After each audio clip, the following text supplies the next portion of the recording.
지난 주간에 뉴스에 이런 이야기가 있었습니다. 안타까운 이야기지만 작년에 어느 한 여군이 자살을 하는 일이 생겼습니다. 보니까 계급이 대위이시던데 나이가 28밖에 되지 않은 젊은 분이었습니다. 그분이 결혼을 한 분이신데 상관이 소령입니다. 소령이 자꾸 성적인 추행이나 아니면 어떤 폭행을 하려고 했던 것 같습니다. 그래서 그가 그것이 너무 괴로워서 그만 자살을 하고 말았습니다. 너무너무 마음이 안타까운 일이죠. 참 아직도 이런 일들이 많이 있구나. 물론 예수님 오실 날까지 이런 일들이 끊임없이 있겠지요. 근데 그 수습하는 과정에서도 이건 웃어야 될지 울어야 될지 정말 안타까운 또 이야기가 들렸습니다. 이 수습하는 과정에서 부대 대표로 부사단장, 그러니까 원스타는 되겠죠. 향토사단이라면 대령이겠지만 어지간하면 원스타겠죠. 원스타라는 분이 가족들에게 이렇게 얘기를 했다고 합니다. 부대에서 그 천도제를 드렸는데 무슨 이렇게 굿하는 건가 보죠. 천도제를 드렸는데 그때 따님의 영혼이 나타나서 자기들에게 그렇게 얘기했다는 거죠. 그 가해자인 소령을 용서해 주라고. 나는 좋은데 가했으니까 이제 그 소령을 용서해 주라고 이렇게 얘기했다고. 그러니까 가족분들도 우리 저 소령에 대해서 너무 고소하지 말고 그냥 적당히 넘기자, 이런 의미였던 것 같습니다. 여러분 어떻게 생각하십니까? 이게 그냥 하사, 중사, 상사가 한 얘기가 아니고 그래도 대한민국의 스타다 그러면 그야말로 국제 신사급 이 정도가 되는 거 아닙니까? 그런 지식인이 한다는 얘기가 천도제를 드렸는데 당신 딸의 영혼이 나타나서 이렇게 얘기했다. 그러니 가족들도 그렇게 동의해라, 이런 식으로 얘기했다는 것, 정말 웃기는 이야기죠. 그런데 이렇게 얘기할 수 있다는 건 뭐죠? 그만큼 우리 한국 사회의 많은 사람들이 널리 이런 의식 속에, 이런 사고 속에 살고 있다는 것입니다. 그래서 실제로 우리 많은 분들이 사주팔자를 보거나 심지어는 믿는 분들도 그런 것들을 생각하는 이유는 뭐예요? 어떤 그런 초자연적인 어떤 일들 혹은 존재들에 대해서 두려움을 갖고 있기 때문에 그렇습니다. 그래서 우리가 정말 그래야 되는가 한번 좀 살펴볼까 보고 싶습니다. 정말 사단은 존재하고 귀신은 존재하는가? 귀신 얼마나 우리가 무서워해요, 그렇죠? 실제로 존재하죠. 그래서 성경에도 보면 존재한다고 분명히 얘기를 해줍니다. 오늘 본문 10장에도 보면 사단이 존재하고 있음을 이렇게 보여주고 있고요. 또 거기에는 뭐도 나와요? 천사도 나오고, 천사 가운데서도 또 천사장도 나오는 것을 보게 됩니다. 이제 오늘 본문 가운데 바사 제국의 군주, 또 그리스의 군주, 헬라 제국의 군주, 이런 군주라는 것은 그냥 임금, 어떤 왕자들을 얘기하는 게 아니고요.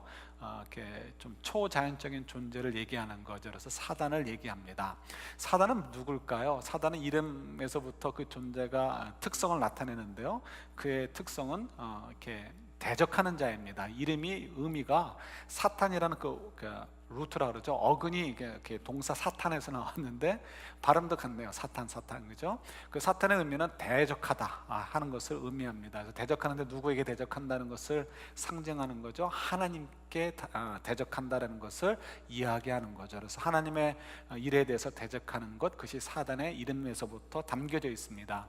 그러면 사단의 존재는 어디서 나왔을까요? 우리가 성경에 보면 몇 군데 그 이야기를 해주는데요. 그 중에 가장 분명하게 드러나는 것이 신약의 두 군데입니다. 그래서 베드로후서 2장 4절이나 유다서 6절에 보면 나오는데 그것은 천사들인데요. 천사들 가운데서 돌연변이처럼 하나님께 순종해야 될 천사가 하나님께 이름대로 대적하는 자들, 하나님께 불순종했던 천사들, 그런 자들이 뭐예요? 그런 자들이 바로 이렇게 사단이다라고 얘기를 합니다. 그래서 사단은 하나가 아니에요. 사단은 그냥 천사들 가운데 돌연변이 천사들이라고 해야 될까요? 병든 천사들, 이런 천사들이 사단인들인 거죠. 그래서 우리 하나님은 이렇게 전지전능하시고 무소부지하시지만 사단은 그렇지 않죠. 그래서 여기도 보면 그런 것을 좀 부분적으로 설명을 해주죠. 그래서 바사 제국을 담당하는 사단 군주가 있고요. 그것도 복수형이에요. 그러니까 사단이 하나님처럼 센 존재가 아니잖아요. 그러니까 그냥 이 타락한 천사들이 이렇게 뭉쳐가지고 그런 역할들을 하는 거죠. 그 다음에 이제 그 이제 바사 제국이 멸망한다면 그리스 제국이 올라오게 되잖아요. 또 그리스 제국을 이렇게 컨트롤 하려고 하는 그런 또 악한 천사들이 또 등장하게 될 것이다라고 이렇게 예언하고 있는 것을 우리 10장에서 볼 수 있죠. 그래서 사단이라는 존재라는 것은 그냥 타락한 천사들이다라고 이렇게 성경에서 얘기해 주고 있고요.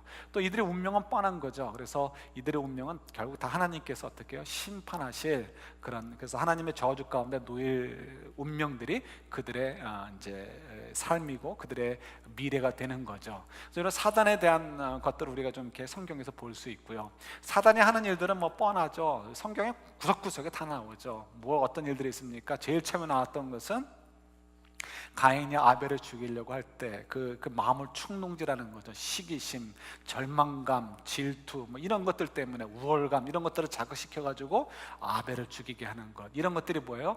사단이 하는 일이죠. 하나님을 두려워하지 않게 하고 우리의 죄된 본성을 따라 살도록 하게 하는 것.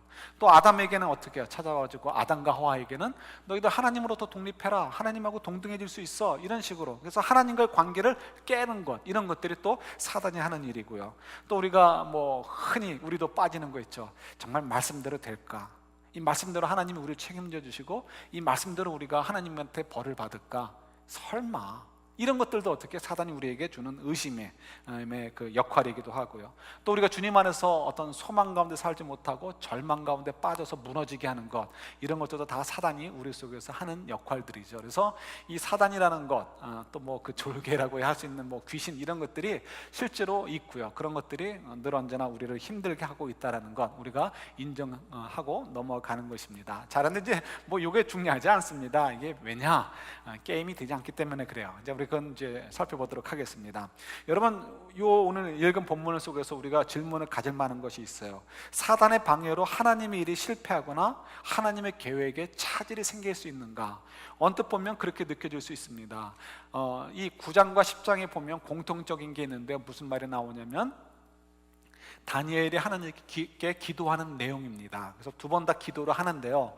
또 공통적인 게 뭐냐면 하나님께서 그 기도를 어떻게 하셨다라고 얘기하냐면 즉각 응답하셨다라고 얘기가 나옵니다.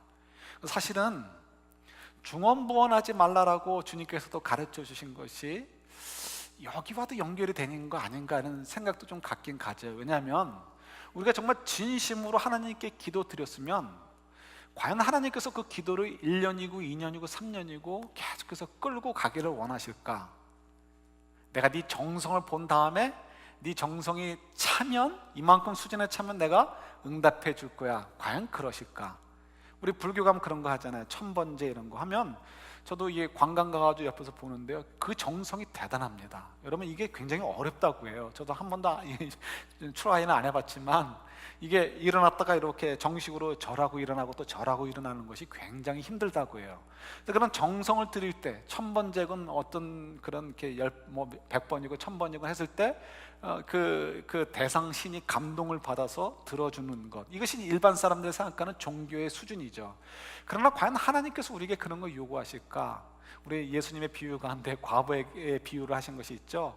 이 가난한 과부가 자기가 풀어야 될 문제가 있는데 재판관이 안 들어준단 말이에요. 당시 재판관들은 뇌물 받아먹고, 요즘도 그렇지만 뇌물 받아먹고 이런단 말이에요. 그때도 유전 무죄, 무전 유죄, 그게 다 이 죄악 때문에 그런 거죠.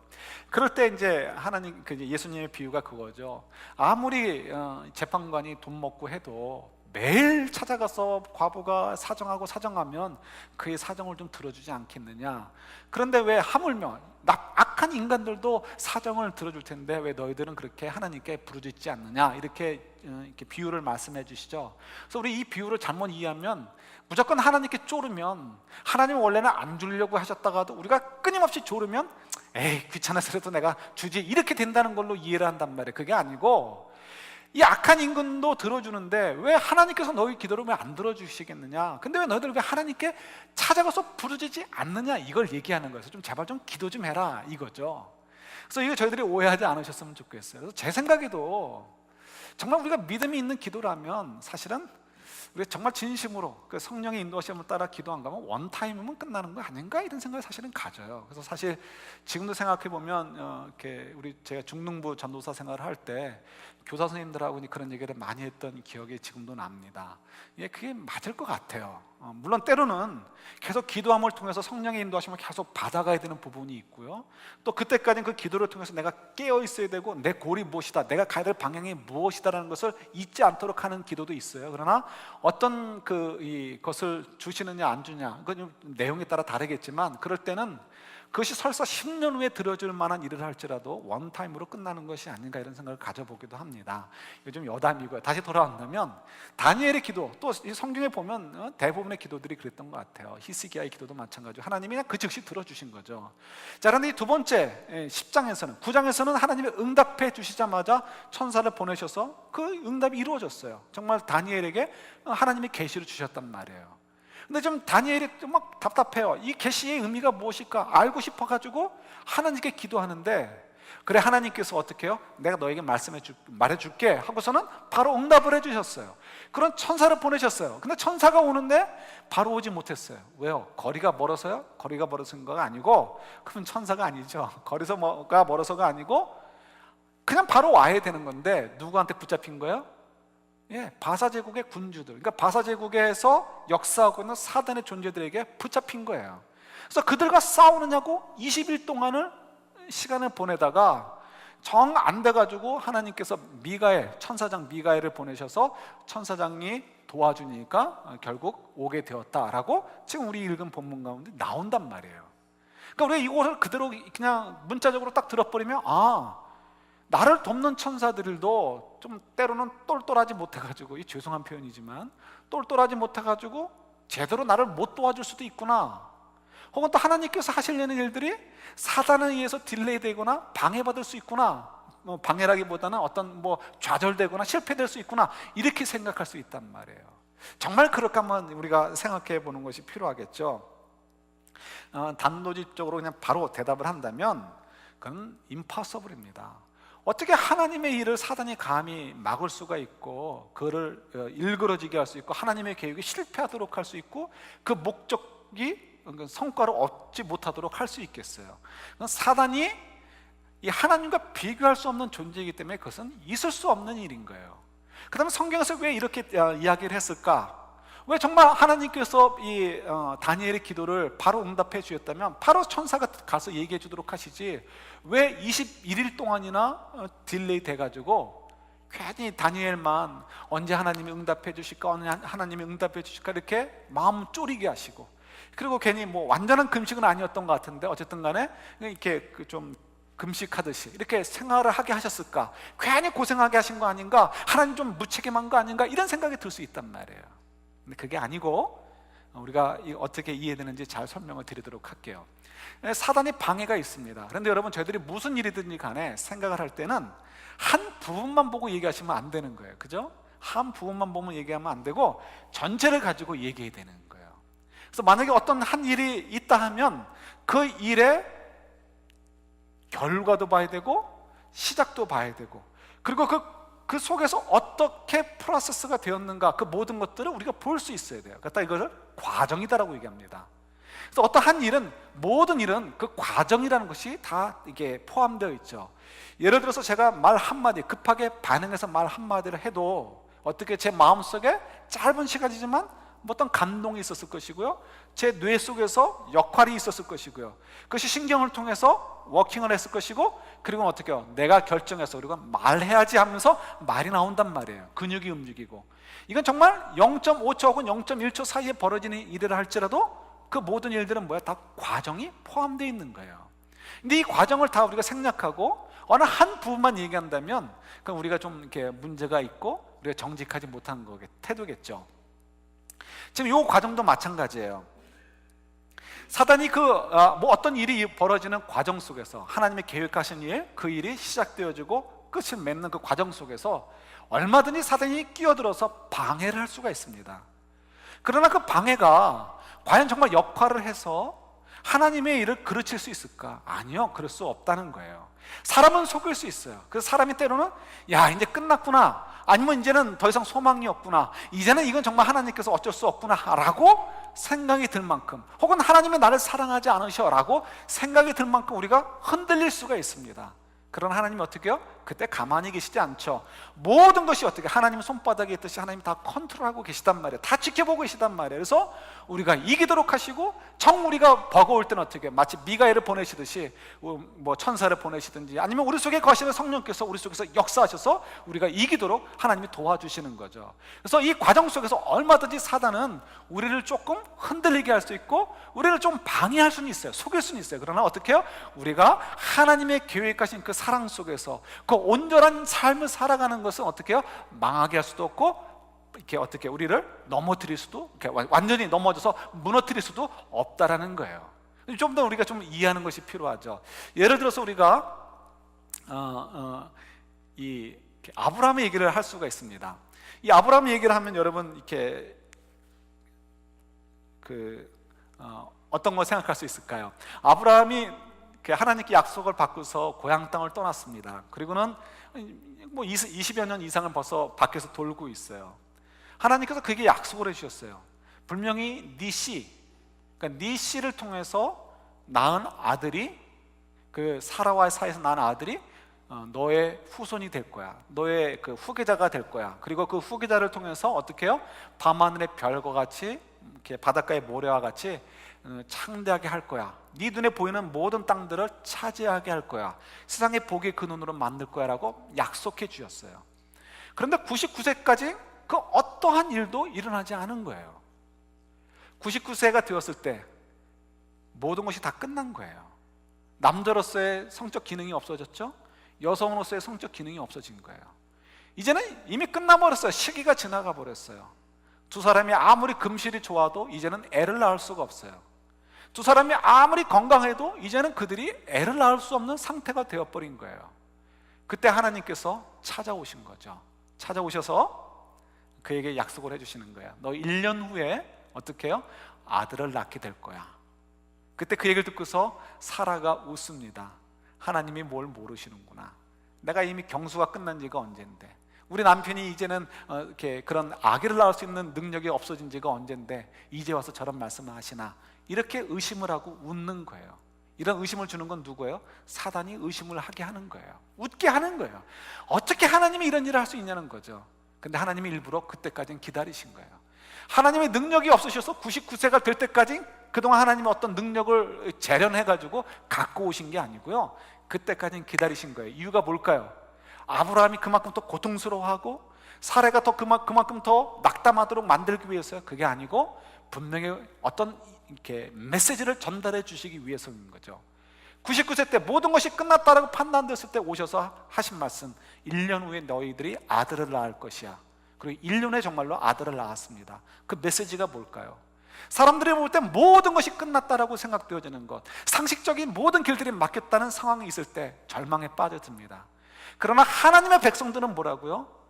절대로 절망 가운데 놓이지 않는다는 거예요. 왜요?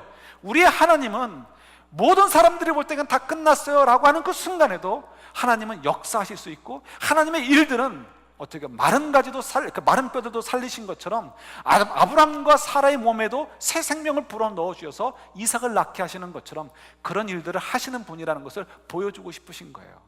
아브람과 사라에게도 알려주고 싶으시고요, 그 아들 이삭에게도 알려주고 싶으신 거고, 그 다음 사람들에게도 알려주고 싶으신 거예요. 그래 어떻게 약속을 따라 살아가게 되는 거죠. 우리들도 마찬가지죠. 아브람이 이런 경험을 하지 않았다면 어떻게 우리도 쉽게 넘어갈 거예요. 어떤 절망적인 상황에 놓였을 때는 이미 다 끝났어, 이미 시간도 다 지나갔는데 이제 하나님이 개입하시는데 무슨 소용이 있단 말인가, 이런 의문을 가질 수 있어요. 그러나 그때도 어떻게 해요? 우리는 이 말씀을 알아요. 하나님만 개입하시면, 하나님이 약속해 주신 것은 반드시 이루어지게 돼 있어. 그래서 우리가 절망 가운데 놓이지 않고 소망을 따라 살게 되는 거죠. 이런 메시지를 주시기 위해서 어떻게 하나님이 얼마든지 75세 아니요 55세 아니요 28살쯤에라도 얼마든지 아들을 줄 수 있음에도 불구하고 그 뒤로 미루신 이유가 여기에 있는 거예요. 오늘 이야기도 마찬가지죠. 얼마든지 하나님께서 왜 바로 보내실 수 없겠어요? 다니엘에게 바로 천사가 도달할 수 있도록 해줄 수 있는 거죠. 그러나 하나님께서 굳이 그러 하여금 이 바사 제국의 군주들, 이 사단들과 겨루게 하신 이유가 있는 거예요. 이유가 뭘까요? 와서 얘기하게 하는 거죠. 내가 너한테 빨리 오고 싶었는데 그 길을 방해하는 존재들이 있었다는 거예요. 그 존재들은 누구예요? 그런 이 바사 제국의 임금이 아니고 그 뒤에 있는 그들을 조종하는 사단의 존재를 얘기하는 거예요. 나는 그 사단들과 싸웠고 그리고 미가엘을 하나님이 보내셔서 그를 압도하게 하셔서 이런 얘기들을 통해서 우리에게 뭔가를 보게 하시는 거죠. 유대인들에게 보게 하시는 거예요. 그건 뭐예요? 앞으로 이루어지게 될 수많은 고난들이 있단 말이에요. 그들에게 놓여진 그 고난들 속에 있을 때 너희들 그들을 두려워하지 말라라는 거예요. 그들 뒤에 사단이 너희들을 삼키려고 하고 있는 건데 어떻다고요? 미가엘을 보내서 하나님이 도와주신 것처럼 우리를 도와주신다는 거예요. 그리고 우리가 결국 승리하게 하게 될 것이니까 너희들 두려워하지 말라는 거죠. 그래서 성경을 우리 마태복음 한번 찾아볼까요? 마태복음 10장 28절.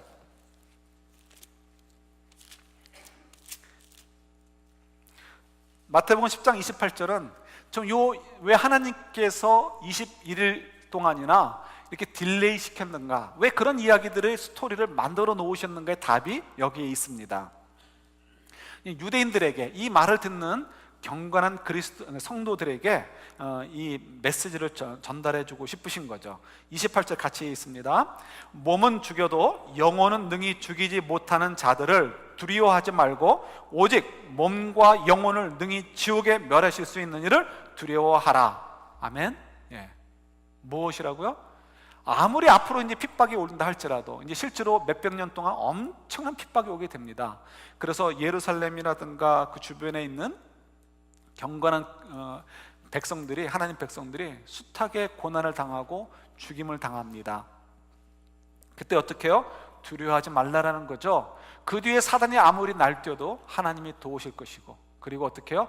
그 최후의 승리를 우리가 누리게 될 것이다. 그 승리 가운데 너희들이 초청받았고 그 승리를 너희들도 누리게 될 것이다. 이것을 분명하게 보여주고 싶으신 거예요. 그래서 하나님께서는 일부러 그 과정 속에서, 이게 이제 하나님의 계획이시고 그 과정 속에서 이제 사단이 방해를 했지만 그 방해를 어떻게 해요?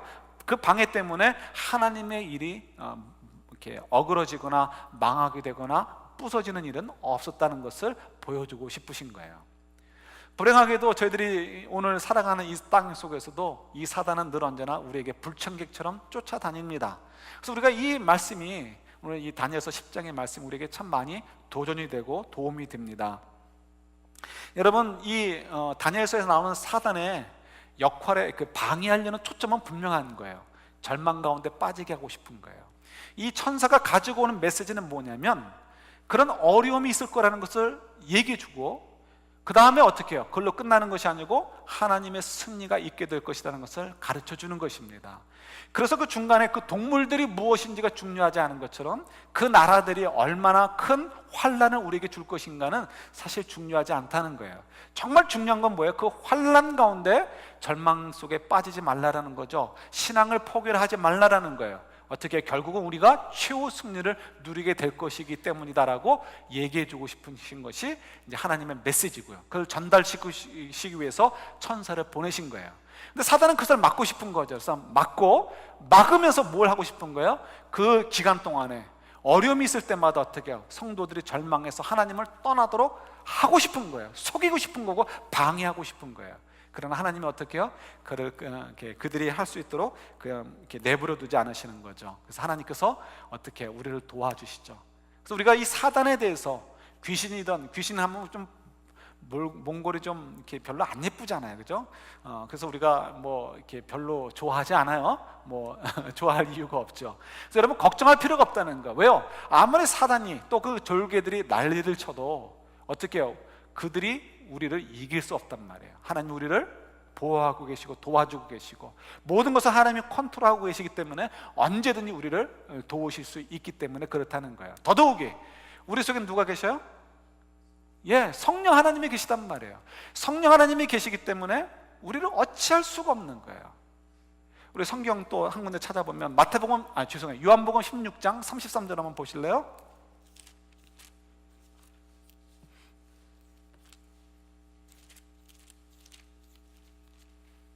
요한복음 16장 33절입니다.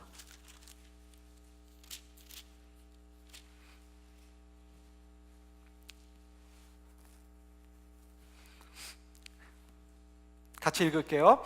이것을 너희에게 이르는 것은 너희로 내 안에서 평안을 누리게 하려 함이라. 세상에는 너희가 환난을 당하나 담대하라, 내가 세상을 이겼노라. 누가 이겼다고요? 예수님이 이기셨단 말이에요. 이건 뭐 사실 얘기할 거리도 못 되죠. 어떻게 사단이 하나님을 이길 수가 있고 정말 뭐 무찌를 수가 있어요. 말이 안 되는 거죠. 다만 사단은 속이려는 것에 지나지 않는 거예요. 그래서 속임수에 우리가 넘어갈 필요가 없다는 거죠. 그런데 이게 굉장히 파워가 있습니다. 특별히 지금 시대에도 마찬가지죠. 절망이라는 것이 우리를 얼마나 힘들게 하는지 모릅니다. 이게 믿어야 될지 모르겠지만 한국에서 이렇게 자살률이 굉장히 높아지고 있다고 하죠. 그래서 교통사고로 죽는 사람보다 자살자의 숫자가 더 많다라는 기사가 있었어요. 그걸 믿어야 되는지 모르겠습니다. 교통사고로 당하는 숫자도 굉장할 텐데 자살하는 분들이 그렇게 많을까? 근데 그만큼 그 통계가 정확할지 모르겠지만 그만큼 이렇게 절망과 낙담을 많이 부딪히며 산다는 거죠. 그래서 이게 정말 이 사단이 다니엘 시대 때도 마찬가지지만 지금도 이 절망이라는 것을 가지고 우리를 굉장히 힘들게 합니다. 마치 아브라함이 99세가 되었을 때 야, 이제 다 끝났구나 이런 생각이 들어서 내가 괜히 이렇게 살았나 이렇게 의심이 되는 것처럼 저희들도 얼마든지 그럴 수 있다는 거죠. 그래서 정말 이럴 때 사단이 우리를 얼마나 힘들게 해요. 우리를 정말 힘들게 하고 하나님 말씀 들으면 안 돼 이렇게 우리를 유혹하죠. 그래서 우리가 자꾸 넘어가려고 할 때가 있습니다. 그래서 그럴 때 우리가 어떻게 해야 되는가 잘 이해해야 되는 거죠. 예를 들어서 이게 좋은 예가 될 수 있을 것 같습니다. 주보에 실어 들었는데요. 우리 어저께 있었던 독서 모임에서 읽었던 책의 내용을 독후감을 우리 손주리 지사님이 쓰셨어요. 그래서 보고서 제가 두 주로 나눠서 실기로 결정을 하고 실게 되었습니다. 전반부가 앞에 실려져 있는데요. 다음 주에 이제 후반부가 나옵니다. 여러분 이 내용들을 보시면 쉽게 이해가 되실 거예요. 조그만 스토리를 얘기해 드리면 수연 자매의 이야기죠. 이 수연 자매가 당한 고통이 너무 큽니다. 이런 사람이 있을까? 제가 처음에 미국에 유학을 와서 깜짝 놀란 거가요. 룸메이트였던 친구가 이 얘기를 하는데 그 친구 굉장히 똑똑한 친구예요. 예일 대학을 나온 친구인데 자기 여동생이 아버지한테 이렇게 성적인 그런 나쁜 일을 당했다는 거죠. 그래서 굉장히 어려운 시절을 보냈었다 이런 얘기를 하더라고요. 그래서 제가 깜짝 놀라가지고 야, 미국엔 정말 별 인간들이 다 사는구나 이렇게 생각을 했어요. 근데 사실은 별 인간이 미국에만 있는 게 아니고 한국에도 충분히 많이 있는 거죠. 다만 한국은 어떻게 그동안 덮어 있었던 거죠. 덮고 사회 문제로 되지 않도록 오히려 희생자를 가지고 손가락질하고 그런 이상한 사람으로 만들었던 것이 그동안 사단이 한국 사회를 그렇게 지배했던 거죠. 그 부분에 있어서. 그래서 그걸 덮어져 있었던 거예요. 그러나 요즘은 그것이 자꾸 드러나서 사회 문제가 되어지고 이런 것들을 좀 정리할 수 있는 기회들이 오게 된 거죠. 이 수연자매도 그런 희생자죠. 할머니 생일날, 친할머니 생일날 첫 그런 아버지한테 첫 성적인 폭행을 당하게 됩니다. 아직 초경도 시작되지 않은 그 어린아이, 그리고 임신이 뭔지도 모르는 상태에서 낙태를 해야 되는 그런 일들을 경험하게 됩니다. 가족들이 알면서도 도와주지 않습니다. 아버지가 워낙 폭력을 휘두르니까 걔가 희생당하는 걸 통해서 자기들이 폭력을 당하는 것을 피할 수 있다는 생각 때문에 이 아이를 돕지 않습니다. 엄마까지도 돕지 않습니다. 심지어는 나중에 가서는 엄마가 딸을 향해서 뭐라고 합니까? 너는 아버지랑 이렇게 노란한 애가 아니냐 이런 식으로 대우하는 그런 것도 이제 보게 되는 거죠. 그러니까 이 아이가 얼마나 큰 상처를 가지고 살겠습니까? 대학을 갔는데요. 대학에서 상담하는 분에게 처음으로 얘기를 꺼냈는데 상담을 하는 그 교수가 야, 너 지난 9년 동안 왜 집을 뛰쳐나오지 않았느냐 하면서 마치 너도 아빠랑 즐긴 거 아니냐 이런 식으로 보는 듯한 느낌, 이런 것들이 정말 그게 한국 사회가 갖는 모습들이고요. 그런 이 어린 아이가 또 이제 그 연약한 여인이 평생 가지고 가야 되는 그 상처를 갖게 된 거죠. 이런 여인 그래서 그 많은 사람들이 정신병에 걸리고 그리고 좌절하고 또 자살을 선택하기도 된다고 합니다. 그래서 이 전문가들은 이런 사람들은 그냥 희생자라고 얘기하지 않고 생존자라고 이렇게 표현을 한다고 하죠. 그만큼 이 상처가 크다라는 것입니다. 이럴 때 사단이 뭐라고 얘기하겠습니까? 수연자매에게 찾아와서 야, 너 같은 사람, 너같이 더러워진 애, 너 자살해야지, 죽어야지, 죽어서 이 한 많은 인생 끝내야지, 이런 식으로 얘기하지 않겠습니까? 너 이미 충분한 그 상처를 가지고 있는데 네가 어떻게 정상적인 생활을 할 수 있겠니? 사람들이 심지어 너의 엄마까지도 너를 이상하게 보고 너를 비판하고 너를 버렸는데 너 어떻게 누구를 의지하고 살려고 하니? 이런 식으로 얼마든지 그를 충동질했을 것입니다.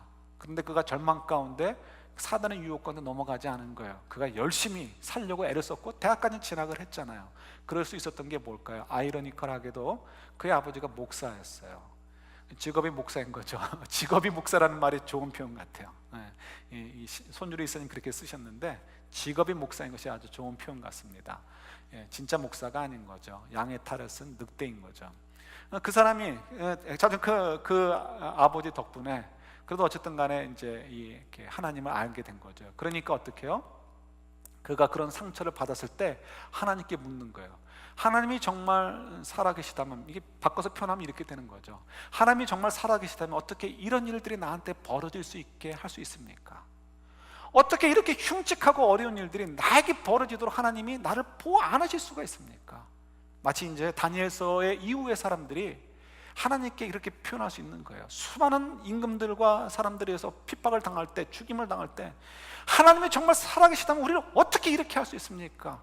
어떻게 이렇게 고난 가운데 우리가 믿음 가운데 살면서 이리 죽어야 가야 되는 상황 속에 우리가 던져져야 됩니까? 라고 하나님께 토로하듯이 그런 절망 속에 있는 거죠. 그런데 그런 질문을 던질 때 하나님께서 놀랍게 이 자매에게는 응답을 하신 거예요.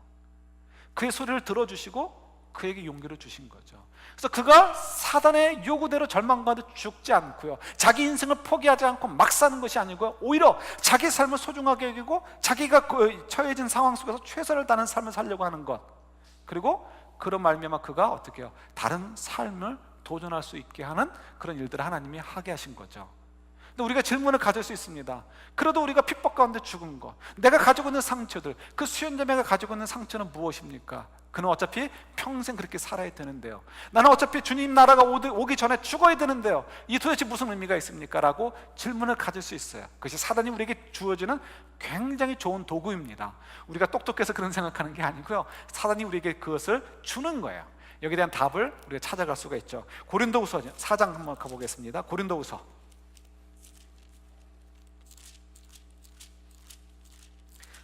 4장입니다. 4장 17절 18절 보세요.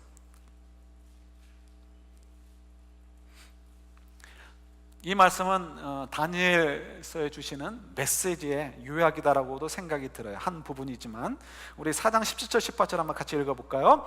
우리가 잠시 밟는 환난에 경한 것이 지극히 크고 영원한 영광에 중한 것을 우리에게 이루게 함이니 우리가 주목하는 것은 보이는 것이 아니요 보이지 않는 것이니 보이는 것은 잠깐이요 보이지 않는 것은 영원함이라. 아멘. 이게 이제 답이 되는 거죠. 우리 4장 4절 보세요. 지금 보신 거 4장이죠? 고린도서 4장인데 4절 보세요. 4절 보면 사단이 하는 짓이 나와요. 4절은 제가 읽을게요. 그 중에 이 세상의 신이 믿지 아니하는 자들의 마음을 혼민케 하여, 그러니까 사단들이 그렇게 하는 거죠.